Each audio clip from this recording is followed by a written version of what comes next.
கர்த்தருடைய வார்த்தையை பார்ப்போம். ஞாயிற்றுக்கிழமை காலை இன்றைக்கு கர்த்தருடைய வார்த்தையை பார்ப்போம். இருக்கிற டாபிக் எல்லாம் கொடுத்துருக்காங்க. ஒரு சாக்ரிஃபிஷியல் லைஃப், அதை பற்றி பேச சொல்கிறாங்க. எப்படி ஒரு கிறிஸ்தவ ஊழியன், கிறிஸ்தவ விசுவாசி எப்படி அர்ப்பணிக்கப்பட்ட ஒரு வாழ்க்கையை வாழ வேண்டும், எப்படி தியாகமுள்ள ஒரு வாழ்க்கையை வாழ வேண்டும் இது இப்போதைக்கு சொல்கிறாங்க. ஆகவே 2 தீமோத்தேயும் 4ஆம் அதிகாரத்துக்கு திருப்போம். 2 தீமோத்தேயு 4ஆம் அதிகாரம் எல்லாருக்கும் நல்ல தெரிஞ்ச வசனங்கள். 5லிருந்து 8ஆம் வசனம் வரைக்கும் வாசிக்கிறேன், கவனிப்போம். 2 தீமோத்தேயு 4ஆம் அதிகாரம் 5லிருந்து 8 வரை.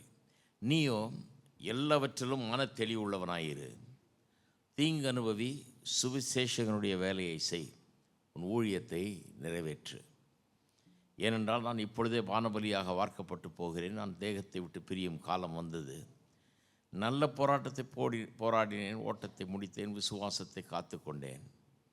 இது முதல் நீதியின் கிரீடம் எனக்காக வைக்கப்பட்டிருக்கிறது. நீதியுள்ள நியாயாதிபதியாக கர்த்தர் அந்நாளிலே அதை எனக்கு தந்தருள்வார். எனக்கு மாத்திரமல்ல, அவர் பிரசன்னமாகுதலை விரும்பும் யாவருக்கும் அதை தந்தருள்வார். பவுல் அப்போஸ்தலனுடைய சீஷன் தீமோத்தேயு, அவரை ஒரு நல்ல ஊழியக்காரனாக பயிற்சி வைத்து எழுப்பி இன்றைக்கு அந்த காலகட்டத்திலே தீமோத்தேயு கர்த்தர் பயன்படுத்தி வருகிறார். வாலிப நாட்களிலே ஊழியத்தில் நுழையும் போது பலவிதமான இன்னல்கள் அதில் இருக்குது. முதலாவது, வாலிபனாக இருக்கிறதுனாலே ஜனங்க ரொம்ப மரியாதை கொடுக்க மாட்டாங்க. எங்கள் அப்பாவும் ஒரு பாஸ்டர் பாருங்க. அவர் அந்த காலத்தில் பெந்தகோஸ்து பின்னணியிலிருந்து அவர் பயிற்சி வைக்கப்பட்டவர். அப்போ பாஸ்டர்னால் இவர் நல்ல முடி நல்ல கருகருன்னு இருக்கும், நிறைய முடி இருக்கும் என்ன மாதிரி. அவர் ஆள் யங்காக இருந்தார். 17 வயசுலேயே பிரசங்கம் பண்ண ஆரம்பிச்சிட்டார். தெருவெல்லாம் பிரசங்கம் பண்ணுவார். நாங்கள் இப்போ ஊழிஞ்சேர் அந்த பகுதியில் அவர் பிரசங்கம் பண்ணாத தெருவே கிடையாது. அந்த அளவுக்கு தெருவாக பிரசங்கம் பண்ணவர். அவர் அரசாங்கத்துலேயும் வேலை செஞ்சுக்கிட்டு பிரசங்கம் பண்ணி அப்படி தான் ஆரம்பித்தார். இப்போ அவர் சொல்லுவார், வாலிபனாக இருந்தால் யாரும் ஒரு நம்ம பிரசங்கம் பண்ணுறோங்கிறத மதிக்கவே மாட்டேங்கிறாங்க, சரியாக கேட்கக்கூட மாட்டேங்கிறாங்க அப்படின்ட்டு ஒரு நாள் ஜெபம் பண்ணாராம். ஆண்டவரே, இந்த முடியெல்லாம் எடுத்து போடும், தலை மொட்டையாக வழுக்கையாக இருந்தால் கொஞ்சம் வயசான ஆள் மாதிரி தெரியும், அப்போ கொஞ்சம் மரியாதை கொடுப்பாங்கன்னு ஜெபம் பண்ணி அப்படி முடியை இழந்தார். அவர் முழுக்க வழுக்கையாயிட்டார். அதுக்கப்புறம் நான் ஜெபம் பண்ண, ஆண்டவரே முடியை எடுத்துக்காதே, வெள்ளையானா கூட பரவாயில்ல தாங்கிக்கிறேன், முடியை எடுத்துறாதே. அவர் முடியை ஜெபம் பண்ணி இழந்தவர் அவர். ஏன்னா மரியாதை இல்லை. ஒரு வாலிபனுக்கு சமுதாயத்தில், நம்முடைய சமுதாயத்தில் பர்டிகுலராக இந்திய மக்கள் மத்தியில் அவ்வளோ பெரிய மரியாதை கிடையாது. வாலிபன்னாலே ஒரு அசட்டுத்தனம். அவனுக்கு என்ன தெரியும், சின்ன வயசு, ஒன்றும் தெரியாது, கற்றுக்குட்டியாகும், எல்போர்டுன்னுவாங்க. எங்கள் ஊரில் கார் கற்றுக்கும் போது, ஓட்ட கற்றுக்கும் போது பின்னால் எல்லுன்னு மாட்டணும், பெரிய சைன், எல்போர்டு அப்படிம்பாங்க. அப்போ தீமோத்தேயு அந்த மாதிரி சில பிரச்சனைகளை எல்லாம் சந்திக்கிறார். தனக்கு ஆவியானவர் கொடுத்த வரங்களையும் தாளந்துகளையும் கிருபைகளையும் பயன்படுத்துறதுக்கு தயங்குகிறார். தயங்கி ஒரு மாதிரி அங்கே ஊழியத்திலேயே கொஞ்சம் தயக்கம் அவருக்கு ஏற்படுகிறது, பயம் ஏற்படுகிறது. அதனால தான் 1ஆம் அதிகாரத்திலே தீமோத்தேயுக்கு சொல்கிறாரு, தேவன் நமக்கு பயமுள்ள ஆவியை கொடாமல் பலமும் அன்பும் தெளிந்த புத்தியும் உள்ள ஆவியையே கொடுத்திருக்கிறார் அப்படிங்கிறார். பயப்படாத பாங்கிறார். கடவுள் உனக்கு பயமுள்ள ஆவியை தரல, கடவுள் ஒன்று அழைச்சிருக்காரு, ஏன் பயப்படுறேன்? கடவுள் பயமுள்ள ஆவியை தரல, உனக்கு பலமும் அன்பும் தெளிந்த புத்தியும் உள்ள ஆவியை தருகிறார். வாலிபனாக இருக்கலாம், தப்பு இல்லை, வாலிபனாக இருக்கிறது நல்லது. நான் இன்றைக்கி எனக்கு 72 வயசு ஆயிடுச்சு, திரும்ப வாலிபனாக இருந்தால் நல்லா இருக்குன்ற மாதிரி சில நேரத்தில் யோசிக்கிறது உண்டு. ஆனால் உண்மையிலேயே வாலிப நாட்களில் நானே கொஞ்சம் முட்டாள்தனமாக தான் இருந்திருக்கிறேன். சரியான ஒரு அறிவு இல்லாமல் இருந்திருக்கிறேன், ஒரு முதிர்ச்சி இல்லாமல் இருந்திருக்கிறேன். இன்றைக்கு நிறைய காரியங்களை கற்றுக்கொண்டேன். இப்போ எல்போர்டாக இல்லை, கொஞ்சம் பழகியாச்சு. ஊழியத்தை கொஞ்சம் பட்டுட்டதுனால நிறைய காரியங்களை சந்தித்து அவைகளெல்லாம் மேற்கொண்டு வந்ததுனால சில காரியங்களை பழகி சில காரியங்களில் கொஞ்சம் தேர்ச்சி பெற்றது மாதிரி இருக்குது எனக்கு. அதை இழக்க விரும்பலை, அதனால தான் திரும்ப வாலிபன் ஆக விரும்பவில்லை. ஏன்னா வாலிபனாக இருந்தப்போ எப்படி இருந்தேன்னு தெரியும் எனக்கு. இப்போ இந்த வயசில் நான் எப்படி இருக்கிறேன்னு தெரியும். இது பெட்டர்னு நினைக்கிறேன். அப்போ அப்படிப்பட்ட ஒரு வாலிப ஊழியக்காரனுக்கு எழுதுகிறார். இவரிடத்தில் வந்து ரட்சிக்கப்பட்டு பயிற்சி வைக்கப்பட்டு வந்த ஒரு சகோதரன் அவனுக்கு எழுதுகிறார். எழுதும்போது என்ன சொல்கிறார் பாருங்கள், எல்லாவற்றிலும் மன தெளிவுள்ளவனாயிரு. வாலிபனாக இருக்கிறனால பிரச்சனை இல்லைப்பா, கிளியர் மைண்டடாக மன தெளிவுள்ளவனாயிரு. தீங்கு அனுபவி, பரவாயில்ல, மற்றவங்களை துன்பப்படுத்தினா பரவாயில்ல, உன்னை பற்றி பேசினா பரவாயில்ல, உன்னை வசைபாடினால் பரவாயில்ல, தீங்கு அனுபவி. அந்த காலத்திலே இருந்திருப்பாங்க போல இருக்குது. இந்த காலத்தில் இந்த வாட்ஸ்ஆப்பு அப்படின்லாம் வந்துருச்சு, யூடியூப்லாம். அந்த காலத்தில் வாய் ஆப்புன்னு இருந்தது ஒன்று. வாட்ஸ்ஆப்பே தேவையில்லை, வாயாலேயே ஆப் போட்டு ஒரு வழி பண்ணிவிடுவாங்க. பரப்புறது எதையாவது ஒன்று, ஒரு துர்ச்செய்தியை, ஏதாவது ஒரு இந்த வாலிபனை பற்றி எதையாவது ஒன்று சொல்லி, அந்த மாதிரி தீங்கு தான் முக்கால்வாசி. ஒருவனை பற்றி எப்படியெல்லாம் கெடுத்து பேசணுமோ கெடுத்து பேசி அப்படியெல்லாம் பண்ணியிருப்பாங்கன்னு நினைக்கிறேன் அந்த காலத்திலேயே.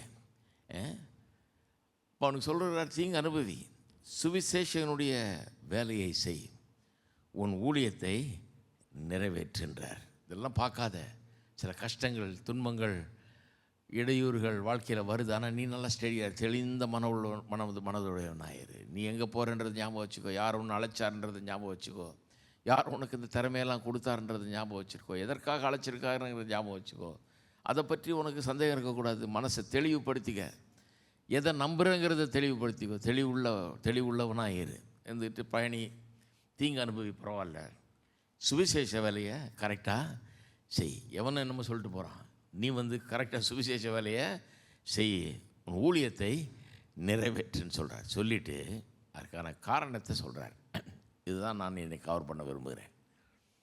அவர் தன்னுடைய வாழ்க்கைக்கு முடிவுக்கு வந்துட்டார். பவுல் அப்போஸ்தலன் தன்னுடைய வாழ்க்கையின் எல்லைக்கு வந்துட்டார். அவ்வளோதான், முடிய போகுது வாழ்க்கை. அடுத்தது சாவுன்றது தெரியுது அவருக்கு. அப்போ தான் எழுதுகிறார் இந்த கடிதத்தை. அடுத்து சாவுன்னு தெரிஞ்சு எழுதுகிறார். எப்படி இருக்கும் பாருங்கள். அப்போ அந்த வார்த்தைகள் ரொம்ப முக்கியமானவைகள். நம்ம போகிற அந்த உலகத்தை விட்டு நம்ம கட்டி எழுப்பின ஒரு மகனை போல ஒரு ஆள், அவனுக்கு என்ன சொல்லணுமோ அவனுக்கு சொல்லுவோம்னு சொல்கிறார். அப்போ சாக போகிற ஒரு மனுஷனுக்கிட்ட வாழ்க்கையை பற்றி நீங்கள் என்ன நினைக்கிறீங்க, வாழ்க்கைனா என்ன, உங்களுடைய அபிப்பிராயம் என்னன்னு கேட்டிங்கன்னா என்ன சொல்வார்? இங்கே 3 விதமாக அவர் சொல்லுகிறார். ஒன்று, அவர் சொல்கிறாரு, வாழ்க்கை வந்து ஒரு பான பலி மாதிரி, ஒரு பான பலி மாதிரின்றார். அதை நான் விளக்கியா சொல்கிறேன். நான் இப்போ கவலைப்படாதீங்க அதை பற்றி. பான பலி மாதிரி வாழ்க்கை, ஒரு ஒரு ஒரு ட்ரிங்க் ஆஃபரிங் மாதிரி. ரெண்டாவது, அவர் சொல்கிறாரு, வாழ்க்கைங்கிறது ஒரு நல்ல போராட்டம், நல்ல போராட்டம். அதையும் விளக்கி பேசுகிறேன் நான் இன்றைக்கி. மூன்றாவது, வாழ்க்கைங்கிறது ஒரு ஓட்டம். இந்த 3 விதத்தில் பார்க்க சொல்கிறார் வாழ்க்கை. ஒரு நல்ல வாலிபனுக்கு, ஊழியத்தை செய்கிறவர்களுக்கு என்ன மாதிரி ஒரு அறிவுரை பாருங்கள். கர்த்தருக்காக வாழுகிறவர்களுக்கே அது சரியான அறிவுரைன்னு நினைக்கிறேன். நம்முடைய வாழ்க்கையே ஒரு பலி மாதிரின்றார், பான பலி அப்படின்றார். முதல்ல அந்த பான பலியை பற்றி பார்ப்போம். அந்த காலத்தில் பலிகள் இருந்தது இல்லையா, தகன பலி, அந்த பலி, இந்த பலின்னு, பாவ நிவாரண பலி, இப்படிலாம் பல பலிகள் இருந்தது. எல்லா பலிகளுக்கும் அர்த்தம் இருந்தது. அந்த பலிகளில் செய்யப்பட்ட காரியங்களில் அர்த்தம். இப்போ உதாரணத்துக்கு தகன பலின்னு சொன்னால், ஒரு சாக்ரிஃபிஷியல் அனிமல், அந்த பலியிடப்படுகிற அந்த மிருகத்தை கொன்று அதன் ரத்தத்தை சிந்தி, அதன் பிறகு அதோடு விடுறதில்லை, வெறும் ரத்தம் சிந்தினா பத்தாது, அதை போட்டு எரிப்பாங்களாம். அதனால்தான் தகன பலி அப்படிங்கிறாங்க. அதை போட்டு எரிப்பாங்க, எரித்து சாம்பலாக போகிற வரைக்கும் அதை எரிப்பாங்களாம். அங்கே நின்று அதை பார்ப்பாங்களாம். அது சாம்பலாக போன பிறகு தான் அப்பா அப்படின்ட்டு போவாங்களாம் வீட்டுக்கு. ஏன்னா அதில் ஒரு அடையாளம், அது ஒரு செய்தியை அவங்களுக்கு சொல்லுது. என்ன சொல்லுது? உன்னுடைய பாவங்களை சுமந்து நீ சாக வேண்டிய இடத்துல இந்த பலியாக உனக்கு பதிலாளாக இந்த மிருகம் செத்தது மட்டும் இல்லை, இந்த மிருகத்தின் மீது தேவ கோபாக்கினையாகி அக்கினியை வந்து இறங்கி இருக்குது. தேவன் உன்னுடைய பாவத்தின் மேல் கொண்டிருந்த கோபத்தை உன் மேலே ஊற்றுறதுக்கு இந்த மிருகத்தின் மேல் ஊற்றியிருக்கிறார். அதுதான் அந்த தகனம், அதுதான் அந்த தீ எரியுது பாருங்கள். தீயை மூட்டி தீ கொழுந்து விட்டு எரியுமா அப்படியே, இது சாம்பலாக போகும். அப்போ அது என்ன செய்தி? அது பாவத்தை சுமந்து செத்தது மட்டும் இல்லை, பாவத்தின் சம்பளம் மரணம், பாவம் செய்கிற ஆத்துமா சாகவே சாகும் என்கிற தேவனுடைய நியதியை நிறைவேற்றினது மட்டும் இல்லை, மரணத்தை ஏற்றுக்கொண்டதன் மூலமாக. வெறும் மரணத்தில் முடியல ரட்சிப்பின் வேலை. தேவ கோபாக்கினையை தன் மீது எப்படி இயேசு வந்து சுமப்பார். இந்த பலிகள்லாம் இயேசுவுக்கு அடையாளமாக இருந்தது பாருங்கள். இது வந்து இது ஒன்றும் நம்முடைய பாவத்தை போக்க முடியாது. இவைகளெல்லாம் படிப்பினையாக கொடுக்கப்பட்டது. இயேசு வந்து என்ன செய்ய போகிறாருங்கிறத படிப்பிக்கும்படியாக கொடுக்கப்பட்டது. அப்போ அந்த ரத்தம் சிந்தியாச்சு, மறிச்சிருச்சு, அதோடு முடியல வேலை. எரிக்கிறாங்க, எரித்து தீ பற்றி எரிகிறது நின்று பார்க்குறாங்க ஜனங்க. இது என் மேலே விழ வேண்டிய தீ, தேவ கோப அக்கினி. இது அப்படிப்பட்ட ஒரு அக்கினி, தேவனுடைய கோப அக்கினி பற்றி நம்முடைய தேவன் பட்சிக்கிற அக்கினியாக இருக்கிறார்னு வேதம் சொல்லுது. தேவ கோபம் அப்படிப்பட்டது. பாவத்தின் மீது அவர் கோபம் உள்ளவராக இருக்கிறார். பாவத்தை எதிர்க்கிறார், பாவத்தை பாய்க்கிறார், பாவத்தை நோக்கி பார்க்கக்கூடாது சுத்த கண்களை உடைய தேவனாய் அவர் இருக்கிறார். அப்போ அதை சுட்டி காட்டுது. அப்புறம் அதோடு விடுறது இல்லையா, எரிச்சாச்சு, சாம்பலாக போச்சு. அதன் பிறகு பானபலின்னு ஒன்றை கர்த்தருக்கு முன்னால் ஊற்றுவார்களாம். இந்த பானபலியை அதனுடைய அர்த்தம் என்ன? என்ன அர்த்தம் என்னென்னா, சரி இப்போ எனக்காக நீர் செத்து என் மரணத்தை நீர் எடுத்துக்கிட்டு என்னை வாழ வச்சுட்டீரு, என் மேலே விழ வேண்டிய கோபாக்கினி நீர் ஏற்றுக்கொண்டு அந்த கோப அக்கினி இப்போ அந்த மிருகத்தின் மேலே விழுந்துருச்சு, என் மேலே விழலை, என்னை தப்பி வச்சுட்டீரு, உடைய கோபத்துக்கு நான் தப்பி விட்டேன். இப்போது ஆண்டவரே, என்னுடைய வாழ்க்கையை உமக்கு நான் அர்ப்பணிக்கிறேன். இந்த பான பலி வந்து எதுக்கு அடையாளமாக இருந்ததுன்னா, இந்த குடத்தில் இருக்கிற இந்த பானத்தை கர்த்தருக்கு முன்னால் ஊற்றுவாங்களாம் பாருங்கள். பாத்திரத்தில் இருக்கிற பானத்தை ஊற்றுவாங்க, ஊற்றி ஊற்றி கடைசி சொட்டு ஊற்றி தீருமளவும் அதை ஊற்றுவாங்களாம். என்ன அர்த்தம் அதுக்கு? என் முழு வாழ்க்கையை முடித்தில் அர்ப்பணிக்கிறேன். என்னுடைய வாழ்க்கையின் ஒவ்வொரு சொட்டையும், ஒவ்வொரு நாளையும், ஒவ்வொரு தினத்தையும், எல்லா நீர் கொடுத்துருக்கிற எல்லா திறமையும் ஆற்றலையும், நீர் எனக்கு காட்டுகிற எல்லா வழிகளையும் நான் கடைபிடித்து சென்று இந்த வாழ்க்கையில் பயணித்து சொட்டு சொட்டாக ஒவ்வொரு சொட்டும் உமக்காக செலவிடப்படும். என் வாழ்க்கை முழுவதும் இந்த பான பலி மாதிரி இருக்குது. என்னையே பலியாக நான் அர்ப்பணிக்கிறேன். நீர் எனக்காக பலி ஆகிட்டீர், உயிரை விட்டுட்டீர், கோபாக்கினை உண்மையில சுமந்துட்டீர். இப்போ நான் என்னை பலியாக, பான பலியாக நான் அர்ப்பணிக்கிறேன். என்னை உமக்கு முன்பாக ஊற்றுகிறேன். ஒவ்வொரு நாளும் உமக்காக உழைப்பேன், உமக்காக வாழுவேன். என்னுடைய வாழ்க்கையின் ஒவ்வொரு நிமிஷமும் உமக்காக நான் வாழ்ந்து உமை கனப்படுத்தி உடைய சித்தத்தை நிறைவேற்றுவேன் என்று சொல்லி அப்படி ஊற்றுவாங்களாம். அப்போ அந்த பான பலி எப்படிப்பட்டதுன்னு பாருங்கள். அப்போ பவுல் சொல்கிறாரு, ஆமாம், கர்த்தர் என்ன அப்படி தான் ரட்சித்தார், என்ன பாவத்தின் சம்பளம் மரணம்ங்கிற அந்த மரணத்துக்கு தப்பு வச்சார், அவர் ஏற்றுக்கிட்டார். தேவ கோபாக்கினா அவர் மேலே வந்துடுச்சு.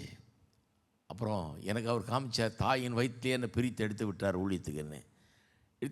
இப்போ அவருடைய சித்தத்தின்படி என்னை நடத்தி கொண்டு வருகிறார். இப்போ அவருக்காக நான் வாழ்ந்து கொண்டு வருகிறேன். என்னுடைய என்னுடைய வாழ்க்கையை ஒரு பானபலியை போல நான் காண்கிறேன். அந்த பானபலியில் எந்த ஸ்டேஜில் இருக்கிறாரு? அவர் சொல்கிறாரு, இப்பொழுதே நான் பானபலியாக வார்க்கப்பட்டு போகிறேன். வார்க்கப்பட்டு போகிறேன்னா, அப்பா ஊற்றியாச்சு, எல்லாம் கடைசி சில சொட்டுகள் தான் இருக்குது. வார்க்கப்பட்டு போகிறேன்னா நிறையா ஊற்றிக்கிட்டே இருந்தேன். ஊற்றி ஊற்றி ஊற்றி பாத்திரம் காலியாக போகுது. இப்போது சில சொட்டுகள் தான் மீதி இருக்குது. வார்க்கப்பட்டு போகிறேன். உங்களுக்கு சந்தேகம் இருந்தால் அடுத்த லைனை கவனிங்க. நான் தேகத்தை விட்டு பிரியும் காலம் வந்தது அப்படிங்கிறார். அப்படின்னா ஊற்றி ஊற்றி ஊற்றி ஊற்றி இவ்வளோ வருஷமாக நான் ஊழியம் செஞ்சிட்டேன், சொன்னதெல்லாம் செஞ்சிட்டேன், கர்த்தருக்காக செலவிடப்பட்டு விட்டேன். இப்போது வாழ்க்கையின் கடைசி சில சொட்டுகள் இருக்கிறது. வார்க்கப்பட்டு போகிறேன், தேகத்தை விட்டு பிரியும் காலம் அது. அதாவது இந்த சரீரத்தை விட்டு நான் போய் தேவனிடத்தில் போய் சேரப்போகிறேன். அதான் மரணம். நாம் இந்த சரீரத்தை விட்டு போகிறோம். நாம் வெறும் சரீரம் இல்லை. நம்ம மக்கள் வந்து நம்மளை மனுஷனை வெறும் சரீரம்னு நினச்சிட்டோம் பாருங்கள். அதுக்கு தான் ரொம்ப சரீரத்துக்கு முக்கியத்துவம் கொடுக்குறோம். இதை ரெடி பண்ணுறதுக்கே 2 மணி நேரம் ஆகுது காலையில் சில நேரத்தில். தினந்தோறும் இதை குளிப்பாட்டி, இதை பண்ணி, அதை போட்டு தேய்ச்சி, இதை போட்டு தேய்ச்சி எல்லாம் பண்ணி, இதுக்கு மேக்கப்பை போட்டு, இதுக்கு தலையை வாரி, அதில் இந்த ஸ்ப்ரே அடித்து அந்த ஸ்ப்ரே அடித்து எல்லாம் பண்ணி ரெடி ஆகிறதுக்குள்ளே போதும்னு ஆகிடுது. அந்த காலத்தில் பெண்கள் அப்படி பண்ணாங்க, இந்த காலத்தில் ஆண்களும் பண்ணுறாங்க. அதுதான் உண்மை. ஏன்னா நமக்கு இந்த சரீரம் தான் நாமன்ற ஒரு நினைப்பு இருக்குது பாருங்கள். ஆனால் நாம் இந்த சரீரம் கிடையாது.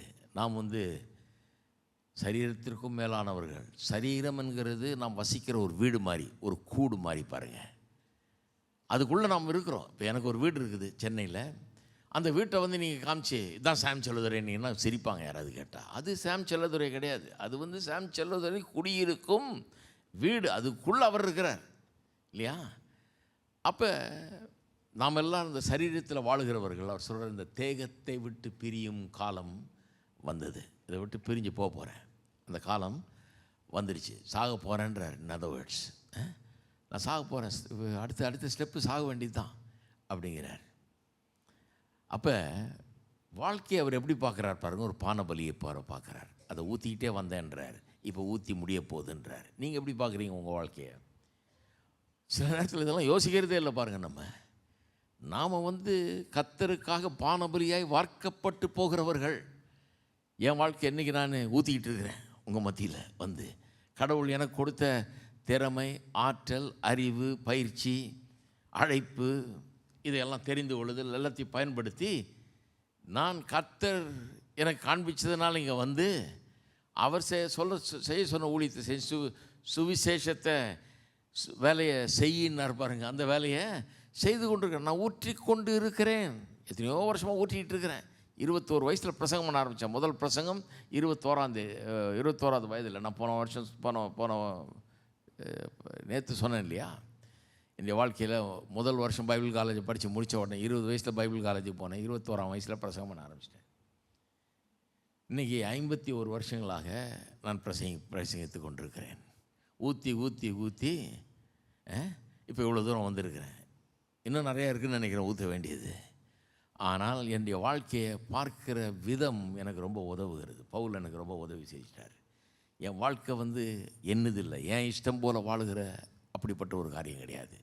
இது கர்த்தருக்கு அர்ப்பணிக்கப்பட்ட வாழ்க்கை. அது ஒரு பலி மாதிரி. அவர் எனக்காக பலி ஆயிட்டார். அதை விட நான் ஒன்றும் பெரிய பலி செலுத்த முடியாது. சிலர் பாருங்கள், ஆண்டவரே நான் நமக்காக உயிரையே கொடுக்க தயார்னுவாங்க. யாரும் உயிரை கேட்கலையே. இப்போ நீங்கள் போய் நின்று அடிங்க, என்ன கொல்லுங்கன்னா கூட யாரும் கொல்றதுக்கு ரெடியாக இல்லை. சில கிறிஸ்தவருக்கு இந்த மார்டைர் காம்ப்ளெக்ஸ்னு ஒன்று இருக்குது பாருங்கள். கர்த்தருக்காக நான் சாகவும், எத்தனை பேர் சாக தயாராக இருக்கேன். யார் கேட்டாப்போ இப்போ நான் ஊர் உலகத்தில் சாகவா சொல்கிறாங்க கிறிஸ்துவுக்காக? அப்படிலாம் ஒரு சூழ்நிலை கிடையாதுங்க. ரொம்ப ரேராக தான் அதெல்லாம் இப்போ நடக்குது. இப்போல்லாம் வேறு மாதிரி ஆயிடுச்சு இல்லையா? யாரும் நம்ம அடித்து கொல்ல போகிறதில்ல. என்றைக்காவது ஒரு நாள் எங்கேயாவது நடக்கிற ஒன்று, அது எல்லாருக்கும் நடக்கிற ஒன்று கிடையாது. அப்போ பலின்னு சொன்னால் நம்ம போய் அப்படியே சாகிறது இல்லை.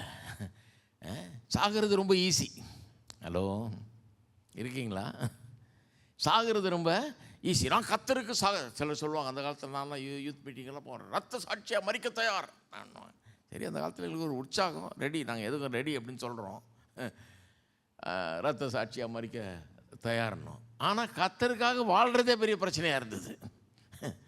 பாவத்தை விட்டு விலகிறதே பெரிய பிரச்சனையாக இருக்குது. ஒழுங்காக இருக்கிறதே பெரிய பிரச்சனையாக இருக்குது வாலிபர்களுக்கு. ஆனால் சாகிறதுக்கு மட்டும் ரெடி. வாழ்கிறது கஷ்டமா, சாகிறது கஷ்டமா? சாகிறது ரொம்ப ஈஸிங்க. அவனா ஒரு போடு போட்டான்னா முடிஞ்சு போச்சு கதை. ஒரு அருவாள் எடுத்து ஒரு போடு போட்டான்னா கதை முடிஞ்ச நேரம் பரலவும் போயிடலாம். ஆண்டவரை ஏற்றுக்கொண்டிருக்கிறோம். கர்த்தர் கிருபை உள்ளவர் நம்ம ஏற்றுக்கிறாரு. வாழுன்னு சொன்னால் அப்போ தான் பிரச்சனை ஆரம்பிக்குது. ஏன்னா அடுத்த 50-60 வருஷத்துக்கு வாழணுமே. ஹலோ, இருக்கிறீங்களா? அங்கே தான் அர்ப்பணிப்பு தேவைப்படுது. அங்கே தான் வாழ்க்கையை குறித்த ஒரு சரியான அறிவு. என் வாழ்க்கை என்ன விதமான வாழ்க்கை, எனக்கு எதுக்கு கொடுக்கப்பட்டிருக்கு, அதை கொடுத்தது யார், நான் செய்ய வேண்டியது என்ன என்பதை நமக்கு வழங்கணும். அப்போ இதில் ஆரம்பம் என்னென்னா, இந்த பானை பலியாக வார்க்கப்பட்டு போகிறதுன்னு ஆரம்பம் என்னென்னா, நான் எதற்காக கர்த்தரால் உண்டாக்கப்பட்டேன் என்கிற அறிவு முதல்ல உண்டாக வேணும் பாருங்கள். எனக்கு நான் எதற்காக அழைக்கப்பட்டேன்ற, நான் சொன்னேன் இல்லையா, எல்லாரையும் டாக்டராக இன்ஜினியராக பார்க்குறாங்க பெற்றோர்னு. ஆனால் எல்லோரும் அதுக்காக அழைக்கப்படலை. பலரும் பல வேலைக்காக அழைக்கப்பட்டிருக்காங்க. பல காரியங்களுக்கு கர்த்தர் அவங்களுக்காக வச்சுருக்காரு. அப்போ வாழ்க்கையில் நான் நேற்று சொன்னது போல் ஆண்டவரை அறிஞ்சு கொள்வது ரொம்ப முக்கியம். ஏன்னா உங்கள் தாயினுடைய வயிற்றில் நீங்கள் பிறந்திருந்தாலும், உருவாகி பிறந்திருந்தாலும், உங்களை உருவாக்குறவர் கர்த்தர். அதனால தான் தாய்க்கே தெரியாதது அவருக்கு தெரியும், தகப்பனுக்கே தெரியாது அவருக்கு தெரியும். ஏன்னா அவர் சிருஷ்டிகர்த்தா, சர்வ ஞானி அவர். ஆகவே தான் கர்த்தரோட கனெக்ஷன் ரொம்ப முக்கியம். அதனால தான் நம்முடைய பிள்ளைகளை வளர்க்கும்போது, நான் எல்லாம் பார்த்துக்கிறேன், நான் இருக்கவருக்கு உனக்கு ஒன்றும் பிரச்சனை இல்லை, கவலைப்படாதுன்னுவாங்க சில பெற்றோர். எனக்கு வேடிக்கையாக இருக்கும். நாசியில் சுவாசமுள்ள மனுஷனை நம்பாதன்னு சொல்லியிருக்கு. நாளைக்கு போட்டுன்னு உயிர் போயிடுச்சுன்னா அவன் என்ன பண்ணுவான் பாவம்? அவனுக்கு ஏன் தப்பான ஒரு காரியத்தை சொல்லி வளர்க்குறீங்க? எப்போ பார்த்தாலும் நான் இருக்கிறேன்ப்பா, நான் உன்னை விட்டு விலகுவதும் இல்லை கைவிடுவதும் இல்லைன்னு மாதிரி இப்படி சொல்லிட்டு இருக்கிறாரு. அதை ஒருத்தர் தான் சொல்ல முடியும். யார் சொல்ல முடியும்? செத்து உயிரோடு எழும்பி இனி சாவதில்லை என்று வாழ்ந்து கொண்டிருக்கிறாரே, அந்த கிறிஸ்து மட்டும்தான் சொல்ல முடியும்னா வேறு எவரும் சொல்ல முடியாது. இருக்கீங்களா? வேறு எவருமே சொல்ல முடியாது. அப்போ எப்படி நம்ம சொல்ல முடியும்? நம்ம பெற்றோர் நம்ம மனைவியை பார்த்து சொல்ல முடியுமா, நான் உன்னை விட்டு விலகுவதும் இல்லை கைவிடுவதும் இல்லைன்னு? உயிரோடு இருக்க வரைக்கும் விலக மாட்டேன்னு தான் சொல்கிறோம். கல்யாணம் பண்ணும்போது மரணம் நம்மை பிரிக்கும் வரை. இந்தியாவில் தமிழ் மக்கள் மத்தியில் கல்யாணத்தன்னைக்கு சாவுன்றது வார்த்தை வாயில் வரக்கூடாதுன்னுபாங்க. ஆனால் நம்முடைய முன்னோர்கள் அந்த வாக்குறுதியிலே எழுதி வச்சிட்டாங்க மரணம்னு. அங்கே நின்றுக்கிட்டு கையை பிடிச்சிட்டு சொல்லணும், மரணம் நம்மை பிரிக்கும் வரை. அது யாரும் அப்ஜெக்ட் பண்ணுறதில்ல, எல்லாம் சொல்கிறாங்க. ஐயோ சாவை பற்றி அங்கே சொல்லணும், மரணம் நம்மை பிரிக்கும் வரை. அது வாக்கு கொடுக்குறோம். அதை காப்பாற்றுறதே பெரிய காரியமாக இருக்குது இல்லையா சில நேரத்தில்? ஏன்னா இது விழுந்து போன ஒரு உலகம், பாவங்கள் நிறைந்த உலகம். ஜனங்கள் எல்லாம் பெர்ஃபெக்ட் கிடையாது பாருங்கள். பாவம் தாண்டவம் ஆடுது. பாவம் ஜனங்களை கெடுக்குது. அதனால் தான் பாருங்கள், விசுவாசிகளுடைய குடும்பத்திலே பெரிய பிரச்சனைகள். விசுவாசிகளுடைய குடும்பத்திலே திருமண வாழ்க்கை சரியாக இருக்க மாட்டேங்குது. ஒருத்தரோட ஒருத்தர் உறவு சரியாக இருக்க மாட்டேங்குது. பிரிவினை ஏற்படுகிறது. டிவோர்ஸில் போய் முடியுது, செப்பரேஷனில் போய் முடியுது. இப்படியெல்லாம் நடக்குது. இது சகஜமாக எல்லா இடத்துலையும் நடக்குது பாருங்கள். இன்றைக்கி வீட்டுக்கு வீடு நடக்குது. இது ஒரு பெரிய பிரச்சனையாக இருக்குது. நான்லாம் இப்போ சமீபமாக ஒரு 2 மாதம் 3 மாதமாக குடும்ப வாழ்க்கையை பற்றி ஒரு நீண்ட சீரீஸ் ஒன்று பிரசங்கம் பண்ணேன். இன்னும் பண்ண முடிக்கல. இப்போ போய் திரும்ப முடிக்கணும். அதை நடுவில் ஊருக்கு போக வேண்டியதாக போச்சு. இப்போ திரும்பி போய் முடியும். ஏன்னா அவ்வளவு பேருக்கு பிரச்சனை. நிறைய வீடுகளில் இந்த குடும்ப பிரச்சனைங்கிறது பிரச்சனையாக இருக்குது. அப்போ இந்த உலக வாழ்க்கையில் மரணம் நம்ம பிரிக்கும் வரை பிரியாமல் இருப்பேன்ற சொல்கிறதே பெரிய பிரச்சனையாக இருக்குது.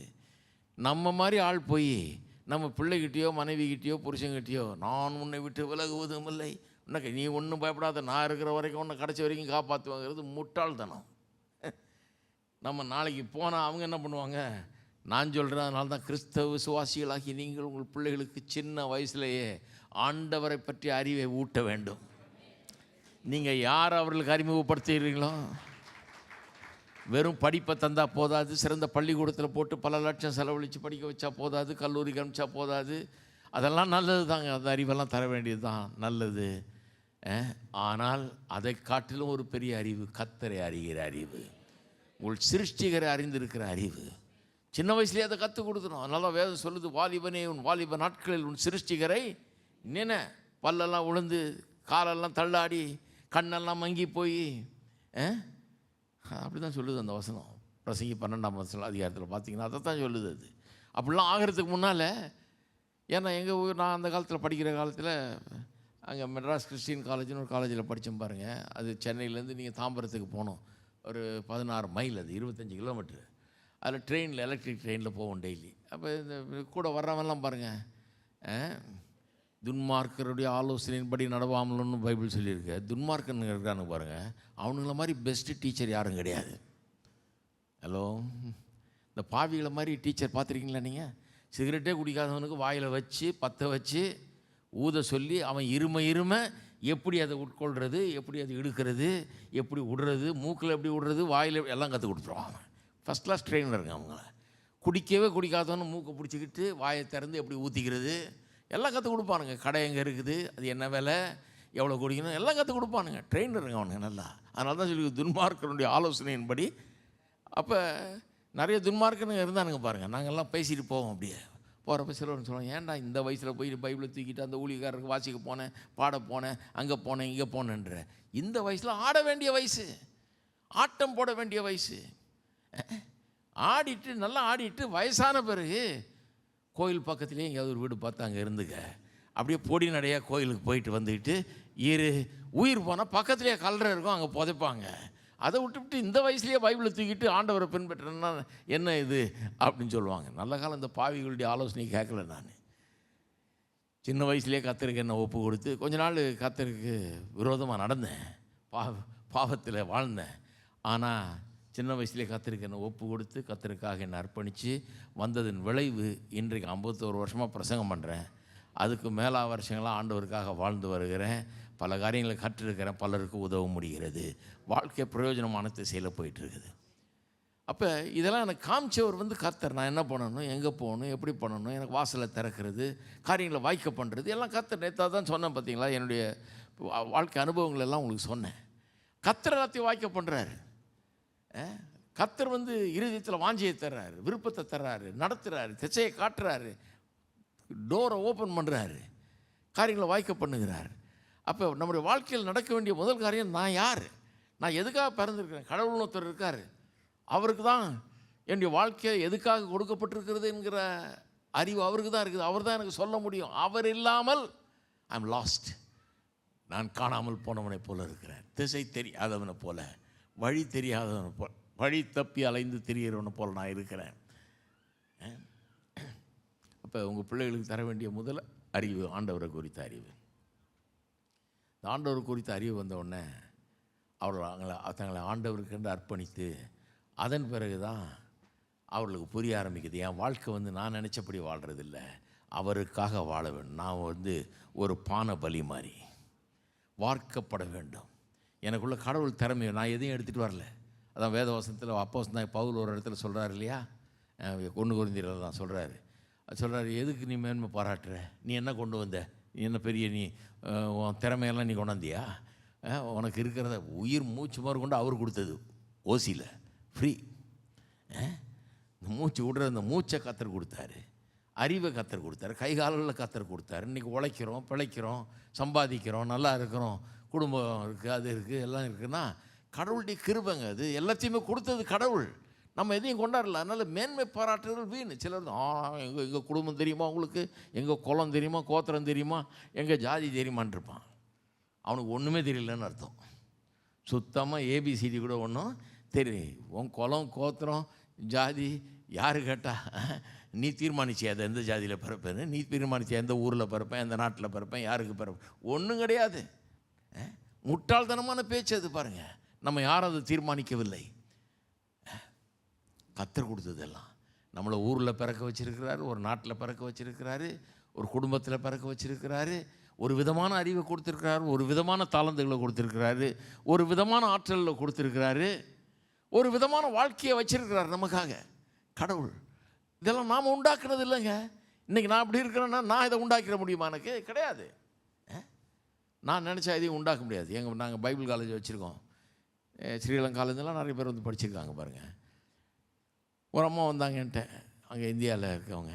ஒரு அம்மா என்ன டிவியிலலாம் பார்த்துட்டு அவங்க பையனை கூப்பிட்டு வந்தாங்க. ஐயா, என் பையனை உங்கள்கிட்ட கொண்டாந்து விட்றேன், உங்களை மாதிரி ஆக்கி கொடுத்துருங்க எனக்கு. உங்களை மாதிரி நான் என்னமோ ஃபேக்ட்ரி வச்சு மேனுஃபேக்சர் பண்ணுற மாதிரி நினச்சிட்டு இருக்குதுன்னு நினைக்கிறேன்.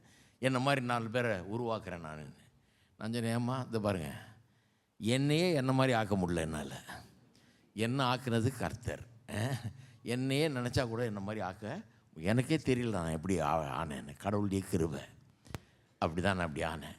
எனக்கு ஒரு பையன் இருக்கான், அவனையே நான் ஆக்க முடியாது நினச்சா கூட. அவனும் இப்போ நல்லா பிரசங்கம் பண்ணுறான், ஒளியும் செய்கிறான். அதுவும் கடவுளுடைய கிருபை தான். நான் ஆக்கலை. நான் கொஞ்சம் கூட அதுக்கு கிரெடிட் எடுத்துக்க மாட்டேன். நான் அதை ஆக்கலை. ஆனால் எனக்கு ஒரு காரியம் முடியும். எனக்கு சில காரியங்களை நான் கற்றுருக்கிறேன் இத்தனை வருஷத்தில். அந்த சில காரியங்களை சொல்லித்தர முடியும். சில சின்ன சின்ன காரியங்களை சொல்லித்தர முடியுமோ ஒழிய அவன் என்ன ஆகிறாங்கிறது கடவுள் அவனை எப்படி வழி நடத்துகிறார், அவன் எப்படி அது கீழ்ப்படுகிறான், எப்படி நடக்கிறான், எப்படி அர்ப்பணித்து கொள்ளுகிறான் அப்படிங்கிறத பொறுத்து எல்லாம் இருக்குது. அவனுக்கும் கடவுளுக்கும் இருக்கிற உறவில் இருக்குது பாருங்கள். அப்போ வாழ்க்கையில் கண்டுபிடிச்சிட்டிங்களா நீங்கள் யாருன்னு, எதுக்காக பிறந்திருக்கீங்க கண்டுபிடிச்சிட்டிங்களா? நான் கண்டுபிடிச்சிட்டேன். சில நேரத்தில் சிலர் 60-70 வயசு வரைக்கும் வாழ்ந்து இன்றைக்கும் எதுக்கு பிறந்தோன்னே தெரியல. எதுக்காக பிறந்தோம், எதுக்காக இந்த ஊரில், இந்த குடும்பத்தில், இந்த சூழ்நிலையில் பிறந்திருக்கிறோம் அப்படிங்கிறத பற்றி யோசிச்சு கூட பார்க்கல பாருங்கள். இவங்க பிஸியாக போய் வேலை செய்கிறது, அன்னைக்கு சாப்பாட்டுக்கு வேண்டியது, சம்பாதிக்க வேண்டியது, வந்து சாப்பிட வேண்டியது, அந்த மாதத்துக்கு வேண்டியது ஓட்டினா போதும், அதுக்கப்புறம் அடுத்த மாதத்தை பற்றி கவலைப்படலான்ட்டு பேசாமல் எதை பற்றியும் யோசிக்கிறதே கிடையாது. அதுதான் பாருங்கள். அதுக்கு தான் இப்படி ஒரு சபை அவசியம், பைபிள் அவசியம், ஆண்டவராக இயேசு கிறிஸ்துவை குறித்த போதனை அவசியம். ஏன்னா அப்படிப்பட்ட ஒரு இடத்துக்கு பிள்ளைகளை கொண்டு வரணும். சிலர் வீட்டில் போய் ஆயாட்டை விட்டு, இந்த வேலைக்காரிகிட்ட விட்டு வந்துடுவாங்க பிள்ளைய. அதான் நான் சொல்கிறது எங்கள் சபையில். அங்கே விட்டு வந்தீங்கன்னா வேலைக்காரி வேண்டாததெல்லாம் சொல்லித்தரோம். நாங்கள் ஒரு வேலைக்காரி வச்சோம் பாருங்கள். எங்களுக்கு எங்கள் மகன் சின்ன பையனாக இருக்கும்போது வேலைக்காரி வச்சா அது பிள்ளையை கூப்பிட்டு வரும் கூட. அது பேத்தியை கூப்பிட்டு அது பாட்டுக்கு விளையாண்டுட்டு இருக்கோம் வெளியே. இந்த ஆயா பாட்டுக்கு வேலை செஞ்சுக்கிட்டே இருக்கோம், வேலைக்காரி வேலை செஞ்சுட்டே இருக்கோம். அந்த பொண்ணு ஏதாவது தப்பு பண்ணுச்சுன்னா அது கெட்ட வார்த்தையிலேயே திட்டும். அவளை கூப்பிட்றதே கெட்ட வார்த்தை சொல்லி, அந்த வார்த்தையை நான் சொல்ல முடியாதுங்க. கூப்பிட்றதே அந்த கெட்ட வார்த்தையை சொல்லி தான் கூப்பிடும். அதுதான் பேர் அதுக்கு, அந்த பிள்ளைக்கு அப்படி வச்சிருச்சு. அது பேர் வேறு இருக்கும் போல் இருக்குது. ஆனால் இது கூப்பிட்றது அந்த கெட்ட வார்த்தையில் தான் கூப்பிடும். என் பையன் அதை பார்த்துட்டு இருந்துட்டு, அவன் சின்ன பையன், அப்போ தான் இப்போ 3 வயசு எப்படி இருக்கும், அவன் அதை பார்த்துக்கிட்டே இருந்துட்டு அந்த பொண்ணை இவன் கூப்பிட ஆரம்பிச்சிட்டான் அதே பேரில். நான் அம்மா தயவு செய்து இடத்த காலி பண்ணு, நீ போ, இங்கே வேலை செஞ்சேன்னு நாங்கள் கெட்டு போயிடுவோம். இப்படிப்பட்ட ஆள்கிட்ட பையனை விட்டுட்டு போனால் என்ன ஆகிறதுங்க? கோயிலுக்கு நீங்கள் போயிட்டு பரிசுத்தமாகி வர்றதுக்குள்ளே இங்கே அசுத்தமாகி இவன் கெட்டு போயிடுவான். அந்த மாதிரி ஒரு சூழ்நிலை. பிள்ளைகளை கூட்டிகிட்டு கோயிலுக்கு வரணும். வந்து அந்த பிள்ளைகள் கற்றுட்டு என்னங்க விளங்க போகுதுன்னுவாங்க சிலர். எல்லாம் ஒன்றும் விளங்க வேண்டியது இல்லைங்க. ஒன்று விளங்கிடும், கோயில்னு ஒன்று இருக்குதுன்னு விளங்கிடும். அங்கே போனால் பாட்டு பாடுவாங்கன்னு விளங்கணும், ஜெபம் பண்ணுவாங்கன்னு விளங்கணும், ஒழுங்காக மரியாதையாக இருக்கணும்னு விளங்கும், கத்தருக்கு பயப்படணுங்கிறது விளங்கும். அதுக்கு என்ன படிக்க தெரியுமா, ஒரே தொல்லைங்க ஓடுது அங்கே இங்கே. நான் கற்றுக் கொடுங்க, என்னமோ அது பண்ணுங்க, பண்ணி உட்கார வைங்க. ஞாயிற்றுக்கிழமை தோறும் கோயிலுக்கு கூப்பிட்டு போனால் தானே விளங்கும் கோயில்னு ஒன்று இருக்குதுன்னு, ஆண்டவர்னு ஒருத்தர் இருக்கிறாருன்னு. சில பிள்ளைங்க 18 வயசு ஆகி அவன் 6 அடி 2 அங்குலம் இருக்கிறான்.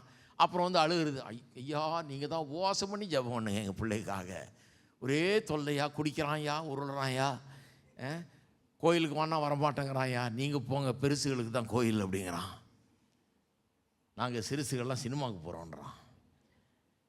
என்ன பண்ணுறதுன்னு தெரியலையா, சொல்கிற பேச்சே கேட்க மாட்டேங்கிறாயா. நான் சொன்னேன், சின்ன வயசில் காதை பிடிச்சிக்கிட்டு தரன்னு இழுத்துட்டு வந்தால் கூடயே வருவான், அப்போ விட்டாச்சு. அப்போ நீங்கள் ஏன் பண்ணல, காதை பிடிச்சி ஏன் கூப்பிட்டு வரல? அப்புறம் ஏன் அது காதை பிடிச்சா கூப்பிட்டு வர, சின்ன வயசில் நீங்கள் வெளியே போகும்போது அவனே அழுகுறான், நான் கூட வரேன்னு. தொந்தரவே இல்லை, வான்னு சொல்லி ஏற்றிட்டு வர வேண்டியதானே கூட. அப்போ வந்து உங்கள் வசதிக்காக வீட்டில் விட்டு வந்துட்டீங்க. இப்போ அவனுக்கு கோயில்னால் என்னென்னு தெரில, பைபிள்னால் என்னென்னு தெரில, பாட்டுனா என்னென்னு தெரில, ஆண்டவர்னா என்னென்னு தெரில, ஒன்றும் தெரில. இப்போ கோயிலுக்கு வரணும், அவன் எப்படி வருவான்? ஹலோ, இருக்கிறீங்களா? ஞாயிற்றுக்கிழமை கால பிரசங்கம் இது. எப்படி வருவாங்க? வரமாட்டான், கஷ்டம். நாய்வால் நிமித்த முடியாதுன்னுவாங்க. ஆமாம், அது நாய்வால் மாதிரி வளர்ந்துட்டான்னா அப்புறம் நிமித்துறது ரொம்ப கஷ்டம். இங்கிலீஷில் சொல்லுவாங்க, you cannot teach old dog new ட்ரிக்ஸ்னு. பழைய நாய்க்கு புது வித்தைகளை கற்றுத்தர முடியாதுன்னுவாங்க. அது பெரிய உண்மை பாருங்கள். 5ல் விளையாது, 50ல் விளையாதுன்னுவாங்க. இப்படிலாம் பல காரியங்கள் சொல்லுவாங்க, பெரிய உண்மை இதெல்லாம். அப்போ சின்ன பிள்ளையாக இருக்கும்போது எப்படி போதித்து நடத்துன்னு இருக்குது. சின்ன பிள்ளையாக இருக்கும்போது அப்படி நடத்துகிறது அவசியம். அப்போ தான் விளங்க ஆரம்பிக்குது ஆண்டவர், சபை, ஜெபம், பைபிள். ஒன்றுமே விளங்கனாலும் வசனத்தை மனப்பாடம் பண்ண சொல்லி கற்றுக் கொடுத்து எல்லாம் பண்ணால் தான் வளரும்போது கர்த்தருக்கு பயப்படுகிற பயத்தில் வளருவான். அப்புறம் ஆண்டவருக்கு தன்னை அர்ப்பணிக்கிற ஒரு காலம் வரும். ஆண்டவர் நடத்துவார், அர்ப்பணிப்பார். நம்ம வேலையை செய்யணும், அவர் வேலையை சரி. நீங்கள் அவனை ரட்சிக்க முடியாது, அவர் ரட்சிக்கிறார். ஆனால் நீங்கள் அப்படிப்பட்ட ஒரு சூழ்நிலையாவது கொடுக்கணும் இல்லையா? வீடு அப்படிப்பட்ட ஒரு பரலோகம் மாதிரி இருக்கணும், சபை அப்படிப்பட்ட ஒரு நல்ல சபைக்கு போகணும், இப்படி வசனங்களை கேட்கணும். இதெல்லாம் ரொம்ப முக்கியம் பாருங்கள். ஏன்னா நாமெல்லாம் ஒரு பானபலி, வார்க்கப்படுகிற பானபலி போல் உண்டாக்கப்பட்டிருக்கிறோம். நம்முடைய வாழ்க்கை கடவுளுக்கென்று வார்க்கப்பட வேண்டும். பிறக்கும்போது சிலர் சொல்கிறாங்க, நான் நிர்வாணியாய் வந்தேன், நிர்வாணியை எதுக்கு எடுத்தாலும் யோபை சொல்ல வேண்டியது. இவங்களுக்கு யோபுக்கு சம்மந்தமே கிடையாது. அவன் பட்ட பாடலாம் இவங்க பட்டதே கிடையாது. நானும் ஒரு யோபு தான்வாங்க. யோபு மாதிரி பாடுபட்டுருக்கீங்களா நீங்கள்? கிடையாது, அவருமே கிடையாது. உலகத்துலேயே அவனும் அந்த மாதிரி பாடுபட்டது கிடையாது. நான் நிர்வாணியாய் வந்தேன், இது வந்து தங்க வாக்கியம் மாதிரி ஆயிடுச்சு நிறைய பேருக்கு. நிர்வாணியாய் வந்தேன், நிர்வாணியாய் திரும்புகிறேன். அவன் பாவம் கஷ்டத்தில் வாயத்தரன்னு சொல்கிறான். அது உண்மையாது. அவன் சொல்கிறது வந்து லிட்ரலாக உண்மை. நான் சொல்கிறேங்க, சில விஷயங்கள் வேதத்தில் லிட்ரலாக உண்மைன்னா எழுத்தின்படி உண்மை தான் அவன் சொன்னது. என்ன சொல்கிறான்? நிர்வாணியாக வந்தானா இல்லையா? எங்கள் ஊரில் ஒரு குழந்தை பிறந்த உடனே, நல்ல அறிவு, எங்கள் ஊராருக்கெல்லாம் ரொம்ப அறிவு இருக்குது பாருங்கள். இப்போ குழந்தை பிறந்த உடனே நேராக போய் ஒரு சட்ட துணி வாங்கிட்டு போய் கொடுப்போம். ஏன்னா அவனுக்கு மீதியெல்லாம் இருக்குது. அவன் டாக்டர் ஆகணும், ப்ரீச்சர் ஆகணும், பிரைம் மினிஸ்டர் ஆகணும், என்ன ஆகணும், அதுக்கெல்லாம் அறிவு ஆற்றெல்லாம் கடவுள் உள்ளே வச்சு உண்டாக்கிட்டார் அவனை. நான் அதெல்லாம் தரவும் முடியாது, என்கிட்ட கிடையாது. அது அவர் தான் தரணும். நான் என்ன தர முடியும்? அவனுக்கு இப்போ எப்படி பிறந்திருக்கான்? நிர்வாணியாக பிறக்கும்போது நிர்வாணியாக பிறந்தான்றது ஒரு மாபெரும் உண்மை. அதுக்கு தான் போய் சட்ட துணியை வாங்கி கொடுக்குறோம், வேறு எதுவும் நம்ம தர முடியாது. அப்போ கர்த்தர் இது கிறிஸ்தவங்க எப்படி எடுத்துக்கிட்டாங்கன்னா, நிர்வாணியாக வந்தேன், நிர்வாணி நான் ஒன்றும் இல்லாமல் வந்தேன், ஒன்றும் இல்லாமே போகிறேன். அதனால தான் வாழ்க்கையில் எதையும் உருப்படியாக செய்கிறது கிடையாது சில கிறிஸ்தவங்க.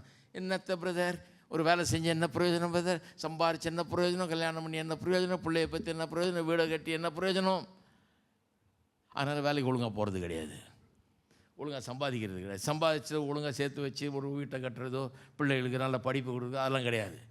அந்த அறிவெல்லாம் இல்லாமல் போச்சு. ஏன்னா அவனுக்கு என்ன, எண்ணத்தை கொண்டு வந்தேன், எண்ணத்தை கொண்டு போகிறேன் சொல்லிட்டாங்களே. அதுதான். அப்போ இவங்க என்ன நினச்சிட்டு, நான் ஒன்றுத்தையும் கொண்டாடல. உண்மைதான், ஒன்றுத்தையும் கொண்டு போகிறது இல்லை. ஆனால் உண்மை என்னென்னா, ஆமாம் நீங்கள் நிர்வாணியாக வந்தீங்க, ஆனால் ஒன்றுத்தையும் நீங்கள் கொண்டு வரல, ஒன்றுமே இல்லாமல் நீங்கள் பிறந்தீங்கன்றது தவறு, அது பொய். நீங்கள் பிறக்கும் போதே உங்களுக்கு ஒரு அழைப்பு கர்த்தர் கொடுத்துருக்கிறார். பிறக்கும் போதே கர்த்தர் உங்களுக்கு அழைப்பை கொடுத்தது மட்டும் இல்லை, அந்த அழைப்பை நிறைவேற்றுவதற்கான திறமைகளையும் கொடுத்துருக்கிறார், ஆற்றலையும் கொடுத்துருக்கிறார், அறிவையும் கொடுத்துருக்கிறார். அப்படிப்பட்ட ஒரு ஃப்யூச்சரை உங்களுக்காக வைத்து உங்களை பிறக்க பண்ணியிருக்கிறார். இருக்கிறீங்களா? அப்புறம் எப்படி சொல்ல முடியும்? நீங்கள் அந்த விதத்தில் நீங்கள் நிர்வாணியாக வரல, ஒன்றும் இல்லாமல் வந்து ஒன்றும் இல்லாமல் போகிறதுக்கு. ஒரு வாழ்நாளில் என்னவெல்லாம் செய்யணுமோ அதெல்லாம் செய்து முடிச்சுட்டு போகிறவர்களாக இருக்கணுமே ஒழிய, ஒன்றும் இல்லைங்க நிர்வாணியாக வந்தேன், நிர்வாணியாக போகிறேன்னு வாழ்க்கையே ஒரு பிரயோஜனம் இல்லாத, காலனாக்கு பிரயோஜனம் இல்லாத வாழ்க்கையாக வாழ்ந்துட்டு அப்புறம் சாகிறது வந்து நல்லதில்லை. அதான் ஒரு பெரிய பிரசங்கர் சொன்னார், the grave is the richest place in all the எர்த்ன்றார். கல்லறை தோட்டம் தான் அந்த பூமியிலேயே மிக ஐஸ்வர்யம் நிறைந்த இடம்ன்றார். எப்படி? அந்த கல்லறையில் புதைக்கப்பட்டவர்கள் முக்கால்வாசி பேர் எதுக்காக பிறந்தோன்னே தெரியாமல் பிறந்து வாழ்ந்து 70-80 வருஷம் வாழ்ந்து செத்து போயிருக்கிறாங்க. அவங்களுடைய தாளந்துகள், கிருபைகள், அழைப்பு ஒன்றுத்தையுமே புரிஞ்சுக்கல, செத்தே போயிட்டாங்க. ஆள் ஃபுல் வாழ்க்கை வாழ்ந்து செத்து போயிட்டாங்க, ஒன்றுத்தையும் நிறைவேற்றலை. அவங்க தாளந்துகள், கிருபைகள், கர்த்தர் அவர்களுக்குள்ள வச்ச அழைப்பு, தெரிந்து கொள்வது எல்லாம் அவங்களோட செத்து போச்சு. எல்லாம் அவங்களால கர்த்தர் என்ன செய்யணும்னு நினச்சாரோ அது நிறைவேற முடியவில்லை. ஆனால் கர்த்தர் என்னை எதுக்காக வச்சுருக்காருன்னு தெரிஞ்சிட்டா அதுக்காக நம்மளை அர்ப்பணித்து கொள்ளுவோம். அர்ப்பணம் பாருங்கள், தான் சொல்கிறேன், சாக்ரிஃபைஸ்னா கர்த்தர் செய்த சாக்ரிஃபைஸை நம்ம செய்ய சொல்ல. சிலுவையில் மறிக்கிறது வந்து நம்மளால் முடியாதுங்க. யாரை மறிக்க விரும்புகிறீங்களா?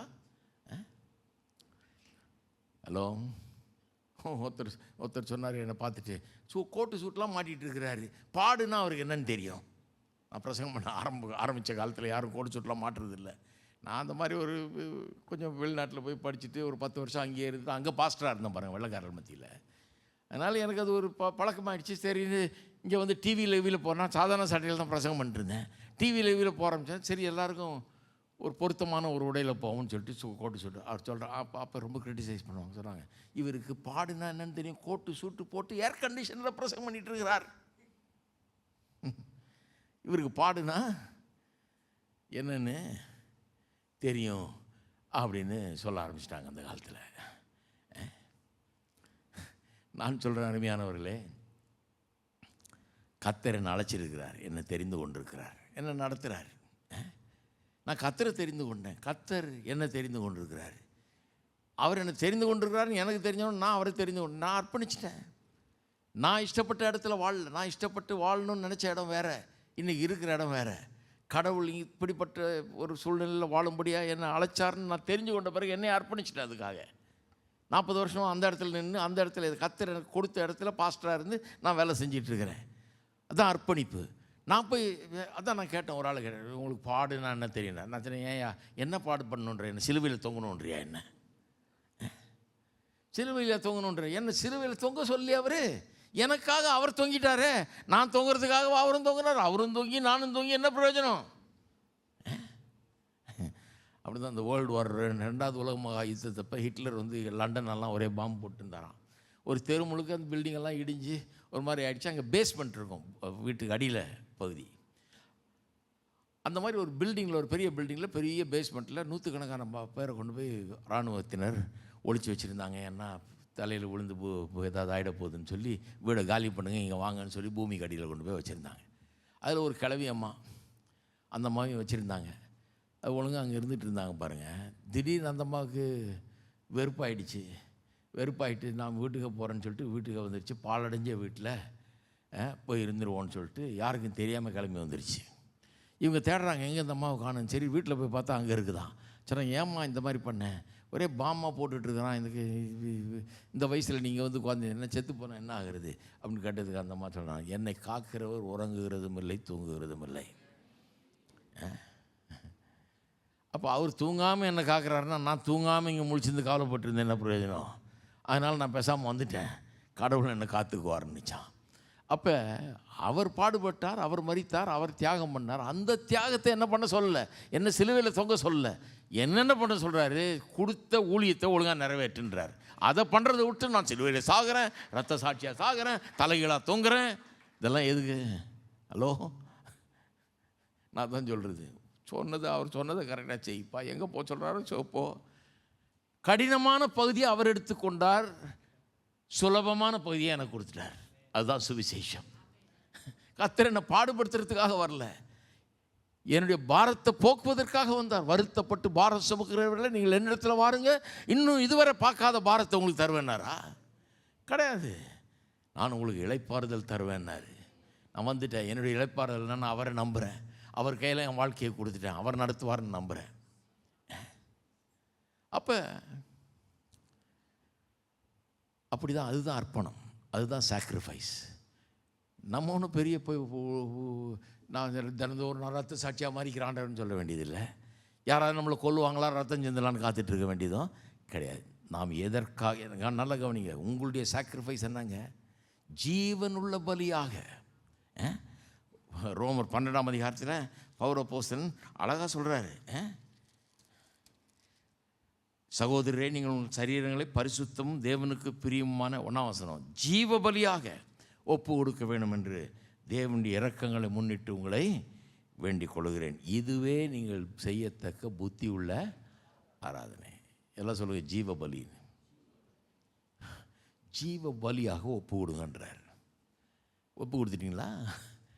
ஜீவ பலியாக ஒப்பு கொடுக்கணும். ஆண்டவரே உமக்காக நான் வாழ்கிறேன், உமக்காக நான் ஊற்றப்படுறேன், என் வாழ்க்கை உம்முடையது, ஒவ்வொரு நிமிடமும் உமக்காக செலவிடப்படும், ஒவ்வொரு திறமையும் உமக்காக செலவிடப்படும், ஒவ்வொரு எனக்கு கொடுத்திருக்கிற பலன் அறிவு எல்லாம் உமக்காக செலவிடப்படும். ஜீவபலி. எத்தனை பேர் ஜீவபலியாக இருக்கிறீங்க நீங்கள்? கர்த்தருக்கு நன்றி உள்ளவர்களாக இருக்கணும் நம்ம. சிலருக்கு வந்து இந்த ரொம்ப சில நேரத்தில் பாடுகள் நம்ம சகிக்க வேண்டியதாக இருக்குது. நான் கூட நிறைய பாடுகள்லாம் சகிச்சிருக்கிறேன். ஆனால் அதை பற்றி நான் பெருசாக பேசுகிறது இல்லை, தெரியுமா உங்களுக்கு? பல பாடுகள் நான் சகிச்சிருக்கிறேன். பொருளாதாரத்தில் மற்ற காரியங்கள்லாம் நிறைய நேரத்தில் நான் பாடுகள் சந்திச்சிருக்கேன், தேவைகளை சந்திச்சிருக்கேன், இல்லைன்னு சொல்ல நான். ஆனால் அதை பற்றி நான் பேசுகிறதே கிடையாது. ஏன் தெரியுமா உங்களுக்கு? ஏன்னா அவருடைய பாடுக்கும் என் பாடுக்கும் கம்பேர் பண்ணால் என் பாடு ஒன்றுமே கிடையாது. அவர் பாடை பற்றி தான் நான் பேசுகிறேன்னு ஒழிய என் பாடை பற்றி நான் பேசுகிறதே கிடையாது. அப்படி தான் ஒருத்தன் பரலோகம் போனான். நான் பாருங்கள், அவன் இந்த அவன் காலத்தில் ஒரு பெரிய வெள்ளம் வந்து தான் 1960 எப்போ வந்திருக்குது சென்னையில். அந்த வெள்ளத்தில் சிக்கி மாட்டி அவதிப்பட்டு கடைசியில் பரலோகம் போயிருக்கான். பரலோகம் போன பிறகு அங்கெல்லாம் அங்கே இந்த மாதிரி கூட்டம் நடந்துகிட்ருக்கான் பாருங்கள். அங்கே எப்போ சொன்னால் நான் ஒரு சாட்சி இருக்குது, என்னால் சாட்சி சொல்கிறாங்க, நான் ஒரு சாட்சி சொல்லுன்னு சொல்லி இந்த மாதிரி 1961ஆம் ஆண்டு சென்னையில் பயங்கரமான வெள்ளம், சரித்திரம் கண்டுறாத வெள்ளம் வந்ததாக்கும். அதில் இத்தனை பேர் செத்தாங்களாக்கும், மடிந்தாங்களாக்கும், நாங்கள் எவ்வளோ அவஸ்தப்பட்டவங்களாக்கும், அப்படி இப்படின்னு பிரமாதமாக சொல்லிட்டுருக்கானா பாருங்கள். அப்போ ஒருத்தர் சொன்னால் உட்காரியா நான் சொல்கிறேன்னு சொல்லிட்டு, என் பேர் நோவா அப்படின்னு ஆரம்பிச்சாராம். அவருக்கு முன்னால் இவன் எவ்வளோ ஒரு சின்ன அர்ப்பணம் தோணுவான். யோசித்து பாருங்கள் நீங்கள். இவன் காலத்து வெள்ளம்னா அவர் காலத்து வெள்ளம் என்னங்க? அதிலிருந்து அவர் வந்திருக்கிறாரு. அங்கெல்லாம் போய் நம்ம வாய் திறக்கலாமா? நோவாவே அங்கே வந்து உட்காந்துட்டு இருக்கும்போது அவர் ஊர் உலகத்தையே வெள்ளம் மூடிக்கிச்சு. அப்படிப்பட்ட பேழையிலிருந்து தப்பிச்சு வந்தவர் அவர். கர்த்தர் இவரையும் குடும்பத்தையும் மட்டும் காப்பாற்றினார். அப்படிப்பட்ட அனுபவத்தை உடைய ஆள் வந்திருக்கும்போது நம்ம வாயை திறந்து நம்ம ஊர் சின்ன சின்ன வெள்ளத்தை பற்றி பேசணுன்னா நம்மளை என்ன நினைப்பாங்க? அதனால தான் நான் என்னுடைய தியாகத்தை பற்றி பேசுவது கிடையாது. ஹலோ, ஏன்னா ஆமாம் நான் தியாகம் செஞ்சுருக்கேன்னா தியாகம் செய்யக்கூடாதுன்னு சொல்கிறேன்னா கிடையாது. நான் தியாகம் செய்யக்கூடாதுன்னு சொல்லல. பல தியாகங்கள் நம்ம செய்ய வேண்டியதாக இருக்குது, பல கஷ்டங்கள் பட வேண்டியதாக இருக்குது. ஆனால் என்னை பொறுத்த வரைக்கும் அதெல்லாம் ஒன்றுமே கிடையாது, ஒன்றுமே கிடையாது. என்ன பெருசாக கஷ்டப்பட்டு நான் போயிருக்கேன், இந்தியாவில் பல இடங்களுக்கு போயிருக்கேன், தங்கவே ஒரு சரியான இடம் இருக்காது. ஒரு வசதியும் இருக்காது. இப்போ ஒரு மாட்டுக்காக போட்ட ஒரு கொட்டையில் ஒரு தடவை படுத்து கிடந்தோம் 3-4 பேர். நாங்கள் அப்போ தான் போட்டிருக்கான், மாடை இன்னும் கொண்டு வந்து விடல. எங்களுக்கு தான் ஃபஸ்ட்டு சான்ஸு. இப்போ தாங்க போட்டது கொட்டை, புது கொட்டைன்னு போட்டு கயிறில் கட்டில் செஞ்சு கொண்டு வந்தோம். ஒன்றும் பேசலாங்க, பாட்டு படுத்துவோனோம். ஒரே கொசுகடி. என்ன பண்ணுறது? அங்கங்கே கேப்பில் கொஞ்சம் தூங்கிக்க வேண்டியதான், மீதி நேரம் கொசுவாக கொண்டுகிட்டு இருக்கணும். இதெல்லாம் ஒரு பாடா? இந்த கொசுகடி ஒரு பெரிய பாடா? சிலுவையில் தொங்கி பாருங்கள், அது எவ்வளோ பெரிய பாடுன்னு. உலகத்தின் பாவத்தை சுமந்து பாருங்கள், அது எவ்வளோ பெரிய பாடுன்னு. உலகத்தின் பாவத்துக்காக தண்டனையை ஏற்றுக்கொண்டு பாருங்கள், அது எவ்வளோ பெரிய பாடுன்னு. தேவ கோபாக்கினை உங்கள் மேலே பெற்று பாருங்கள், அது எவ்வளோ பெரிய பாடுன்னு. அதோடு கம்பேர் பண்ணால் நம்ம படுற பாடெல்லாம் ஒரு பாடு கிடையவே கிடையாது. இருக்கீங்களா? அப்போ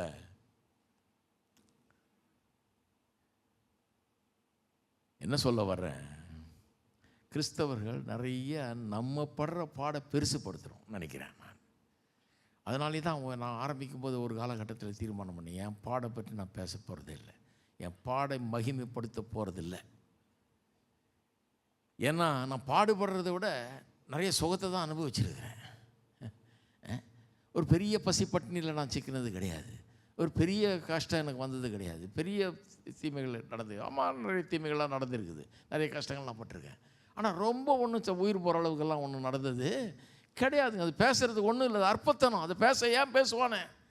அவருடைய பாடோடு ஒப்பிடும்போது என்னுடைய பாடுகள் ஒன்றுமே கிடையாது. அப்போ நான் மேடையில் ஏறும்போது, இங்கே ஊழியக்காரெல்லாம் வந்திருக்கீங்கன்னு நினைக்கிறேன், அதுக்காக தான் அதை சொல்கிறேன். நான் மேடையில் ஏறும்போது, நம்முடைய சபையில் நிற்கும்போது நம்ம பாடை பற்றி பேசக்கூடாதுங்கிறத தீர்மானிச்சுட்டு அவருடைய பாடை உயர்த்த வேண்டும்.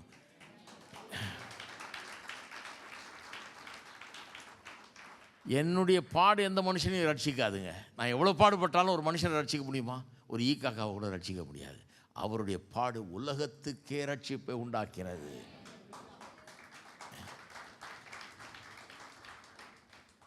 அப்போ நல்லா புரிஞ்சுக்கணும் சாக்ரிஃபிஷியல் லைஃப்னா என்னன்னு. சாக்ரிஃபிஷியல் லைஃப்னா நான் பாடுபடுறதுக்கு ரெடி, நான் சாகிறதுக்கு ரெடி, நான் ரத்த சாட்சி, அது இல்லை.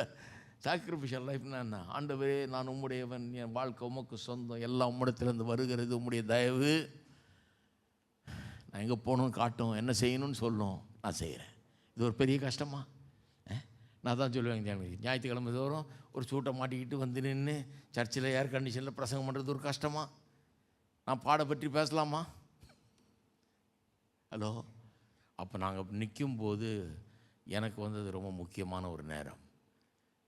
ஏன்னா நல்ல ஏர் கண்டிஷனு, நல்ல சட்டை துணியெல்லாம் இருக்குது, எல்லாம் இருக்குது, நல்லா சாப்பிட்டாச்சு காலையில்.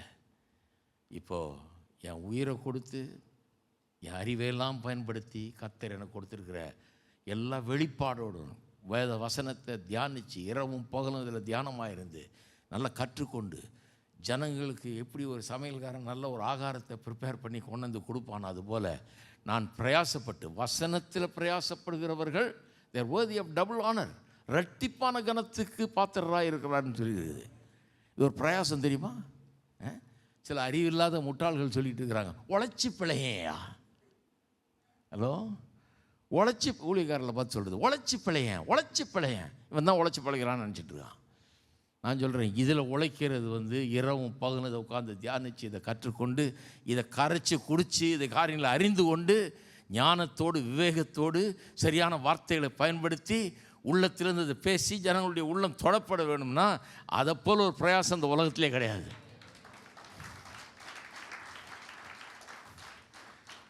அதற்காக பிரசங்கியார்களாகிய நாம் நம்மை அர்ப்பணித்துக் கொள்ள வேண்டும். இது லேசான காரியம் இல்லை. என்னை சிலுவையில் தொங்குன்னு சொல்லல அவர். ஒருவேளை அப்படி ஒரு காலம் என்னை தொங்க விட்டாங்கன்னா அது பரவாயில்ல, தொங்கிக்கிறேன் நான். அப்போ கூட அந்த மரணத்துக்கு ஈடு ஆகாது, அவருடைய மரணத்துக்கு ஈடு ஆகாது. அவர் உலகத்தின் பாவத்துக்காக செத்தார். நான் எங்கேயோ பிரசங்கம் பண்ணதுனால தொங்கலாம் ஒரு வேளை, எப்படி அது ஈடாகும்? ஒன்றுமே கிடையாது. அப்போ நான் என்னை அர்ப்பணித்து கொள்ள வேண்டும், பானபலியாக வார்க்கப்பட்டு போக வேண்டும். ஒன்றும் நான் எனக்காக வாழவே கூடாது, கர்த்தருடைய சித்தத்துக்காக நான் வாழ வேண்டும். கர்த்தர் கொடுத்துருக்கிற எல்லா நல்ல காரியங்களுக்காக கர்த்தருக்கு நன்றி, நல்ல வாழ்க்கைக்காக நன்றி, நல்ல குடும்பத்துக்காக நன்றி, சந்தோஷத்துக்காக நன்றி, சமாதானத்துக்காக நன்றி, நல்ல ஆகாரம், நல்ல உடை, தங்க இடம், போகிறதுக்கு வர்றதுக்கு வாகனம் எல்லாம் நன்றி கர்த்தருக்கு. இதெல்லாம் கொடுத்த கர்த்தருக்கு நன்றி. ஆனால் எல்லாத்தையும் பயன்படுத்தி கர்த்தர் என்ன செய்கிறாரோ அதை நான் செய்யணும். எல்லாத்தையும் அதுக்கு தான் கொடுத்துருக்காரு. எதுக்கு கொடுத்துருக்காரு? அதற்காக தான் கர்த்தர் கொடுத்துருக்கிறார். அவருடைய வேலையை செய்ய முடியும், அதை சிறப்பாய் செய்யும்படியாக, அதை சிறப்பாக செய்யும்படியாக கொடுத்துருக்கிறார். அதை சிறப்பாக செய்யாமல் நான் ஆண்டவரே நல்ல வரம் பெற்ற ஒரு தேவதாசரை இந்த ஞாயிற்றுக்கிழமை அனுப்பும் ஆண்டவரே அப்படின்னு ஜெபம் பண்ணிருந்தானே. சில பிரச்சனையாக ஒவ்வொரு ஞாயிற்றுக்கிழமை ஒரு சனிக்கிழமையும் ஜெபம் பண்ண ஆரம்பிச்சிருவாங்க. ஆண்டவரே நாளைக்கு யாரை கொண்டு வருவீர்? நான் கூட ஒரு காலத்தில் அப்படி யோசித்தது உண்டு. சரி, நம்ம இந்த ஊருக்காரன் நம்மளை பெருசாக மதிக்க மாட்டான், எங்கேயாவது அமெரிக்காவிலேருந்து அங்கேருந்து பெரிய தேவதாசர்கள் யாராவது வருவாங்களா? ஆண்டவரே யாரையாவது அனுப்புவீரா? வல்லமை உள்ள வரம் பெற்ற தேவதாசர் அனுப்பு. கர்த்தர் ஒரு நாள் என்ன சொன்னார்? உன்னை தானப்பா அனுப்பிச்சிருக்கிறேன், நான் உன்னை அனுப்பிச்சேன், நீ என்னன்னா அவர் அனுப்புன்ற. உன்னை அப்போ எதுக்கு அனுப்பிச்சேன்? அன்னையோடு நிறுத்திட்டாது. ஞாயிற்றுக்கிழமையானா யாராவது வருவாங்களா? சிலருக்கு என்ன, நான் ஒருத்தர் சொல்கிறார் என்கிட்ட, ஞாயிற்றுக்கிழமை நான் எப்போதாங்க நான் பிரசங்கம் பண்ணுறது, மீதி நேரம் யாரையாவது விட்டுருவேன் நான், வர்றவங்க போகிறவங்கெல்லாம் விட்டுருவேன் நான். ஏன்னா இவருக்கு ஃப்ரீயாக இருக்கணும்ல, ஒன்றும் பெருசாக வேலை செய்ய வேண்டியதில்லை. நான் சொல்கிறேன், தியாகம்னா என்ன? பலியாக, பான பலியாக நம்ம ஒப்பு கொடுக்குறதுனா என்ன? நம்ம இதற்கென்று அர்ப்பணித்து காலையிலேருந்து சாயந்தரம் வெறும் ஒருத்தர் ஒரு ஆள் கேட்குறாரு, பிரசங்கியார்களுக்கெல்லாம் 6.5 நாள் லீவ் இல்லையா? அதாவது இவங்கெல்லாம் 6.5 நாள் வேலை செய்கிறாங்களாம், பிரசங்கியார்கள்லாம் 6.5 நாள் லீவில் இருக்க, 6 நாள் தான் வேலை செய்கிறாங்க ஞாயிற்றுக்கிழமை காலில் அப்படிங்கிறார். என்ன இது பாரு, நான் கூட வந்து பாரு, நீ என் கூட வந்து பாரு, 6 நாள் தான் வேலை செய்கிறோமா இல்லை 6.5 நாள் வேலை செய்கிறோமான்னு அறிவே இல்லாமல் சிலர் பேசுகிறது. நான் சொல்கிறேன், நம்முடைய வாழ்க்கையை கர்த்தருக்காக அர்ப்பணிக்க வேண்டும், கர்த்தருக்காக செலவிடப்பட வேண்டும், எல்லாத்தையும் அவருக்குன்னு அர்ப்பணிக்க வேணும். ஆமாம் நல்ல சுகத்தை அனுபவிக்கிறேன், சாப்பாட்டை அனுபவிக்கிறேன், அதை ஆனால் அதெல்லாம் எதுக்காக? எனக்கு கர்த்தருடைய வேலையை செய்யும்படியாக, அவர் அழைச்ச அழைப்பை நிறைவேற்றும்படியாக, சுவிசேஷகனாக சுவிசேஷ வேலையை செய்யும்படியாக, ஒரு பாஸ்டர் அதே வேலை எனக்கு கொடுத்த வேலையை செய்யும்படியாக, அதுக்கு தான் கர்த்தர் எல்லாத்தையும் கொடுத்துருக்கிறார். எத்தனை பேர் இருக்கிறீங்க? அப்போ கண்டுபிடிங்க முதல்ல நீங்கள் யாருன்னு, எதுக்காக பிறந்திருக்கிறீங்க, அப்புறம் எதுக்காக பிறந்திருக்கிறீங்கன்னு கண்டுபிடிச்சிட்டு அதுக்காக வாழுங்க. கர்த்தருக்காக நீங்கள் அர்ப்பணிக்கப்பட்டவர்களாக வாழுங்க, கர்த்தருடைய சித்தத்தை செய்கிறதுக்கு வாழுங்க, கர்த்தருக்காக வாழுங்க. ஒவ்வொரு நாளும் அர்த்தமுள்ள விதத்தில் செலவிடப்பட வேண்டும். பவுல் சொல்கிறாரு, பான பலியாக வார்க்கப்பட்டு போகிறேன், தேகத்தை விட்டு பிரியும் காலம் வந்தது என்றார். இருக்கீங்களா? ஒன்றுக்கே இவ்வளோ நேரம் ஆயிடுச்சு, மீதி 2 எங்கே படிக்க போடணும்?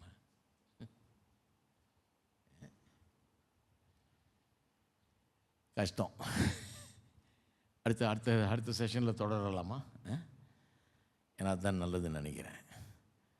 ஏன்னா சரியாக சொல்கிறத சரியாக சொல்லணும். அடுத்தது என்னன்னா, இன்னொன்று சொல்கிறாரு, பானபலின்றது ஒன்று, தன்னை பானபலியை போல் பார்க்குறாரு, கடைசி சொட்டுகள் சிந்தப்படுவது போல் பார்க்குறாரு, சீக்கிரம் சாக போகிறேன்னு பார்க்குறாரு. அப்போ எவ்வளோ அர்த்தமுள்ள விதத்தில் வாழ்ந்துருக்காரு பாருங்கள். அவருக்கு தெரியுது, சொன்னதெல்லாம் செஞ்சிட்டேன், சொன்ன இடம்லாம் போயிட்டேன், என்னெல்லாம் சொன்னாரோ செஞ்சிட்டேன், இப்போது இதை விட்டு நான் அங்கே போக போகிறேன் அப்படிங்கிறார். அதுக்கு பின்னால் பிரமாதமாக சொல்கிறாரு. அப்புறம் சொல்கிறாரு, அடுத்தது என்ன சொல்கிறாரு? நல்ல போராட்டத்தை போராடினேன், நல்ல போராட்டத்தை போராடினேன். நான் வாழ்நாள் முழுக்க போராட்டம்னு கேள்விப்பட்டிருக்கேன். கிறிஸ்தவ வாழ்க்கையே பெரிய போராட்டம் ஏன்னுவாங்க. நல்ல போராட்டங்கிறத நானே பைபிளை படிக்க மாட்டேன் தெரியுது எனக்கு. நல்ல போராட்டம், எல்லாம் சொல்லுங்கள் நல்ல போராட்டம்னு. வாழ்க்கை ஒரு போராட்டம் இல்லைங்க, நல்ல போராட்டம். வாழ்க்கை என்னது? எப்படி தெரியும் நல்ல போராட்டம்? ஏன்னா கிரிக்கெட் மேட்ச் வருது, முக்கியமாக நாங்கள் இந்தியாவில் கிரிக்கெட் மேட்ச் பார்ப்போம். இந்தியா பாகிஸ்தான் விளையாடும். இந்தியா ஜெயித்திருச்சுன்னா நல்ல மேட்ச் அதும்பா, தோத்துருச்சுன்னா இவன் சரியாக விளையாடாமல் தோத்தா கூட ஒரே அழுவுனி ஆட்டம் ஆடினானுங்க, சீட் பண்ணானுங்க, இப்படி பண்ணிட்டானாக்கா அப்படி பண்ணாங்க. வெதர் வந்து சரியில்லை, லக் இல்லை பிரதர், போச்சும்மா.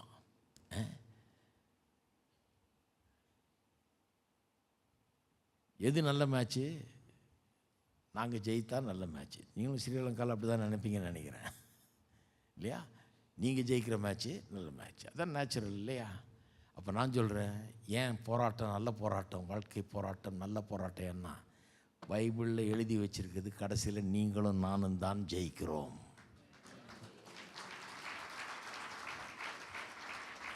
ரிசல்ட்டை டிக்ளேர் பண்ணியாச்சுங்க. ரிசல்ட் முதலே தெரிஞ்சிருச்சு, நம்ம தான் வின்னர்.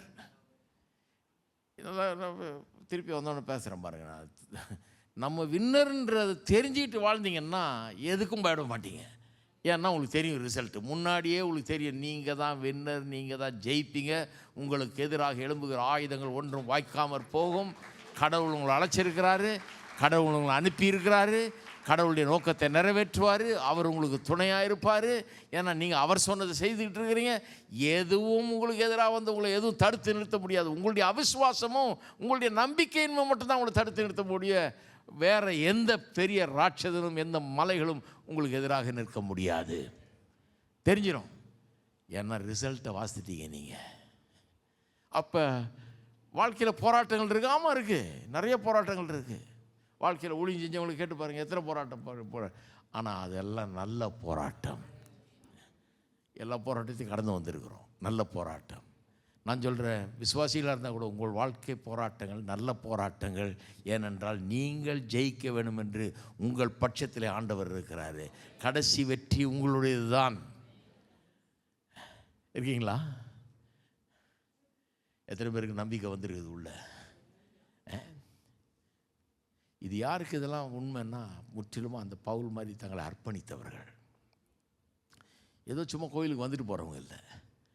நான் ஒரு அம்மா சொன்னிச்சு, ஒரு கல்யாணத்துக்கு போயிருந்தேன் பாருங்கள், உட்காந்து பிரியாணி சாப்பிட்டுட்டு இருக்கிறோம். பக்கத்தில் உடனே இந்த அம்மா உட்கார வச்சாங்க. வயசானம்மா, பிள்ளைகள் நிறையா இருக்கிறாங்க, உலகம் முழுக்க இருக்கிறாங்க பிள்ளைகள், இங்கே பரவி கிடக்கிறாங்க. இந்த மாதிரி தனியாக இருக்குது.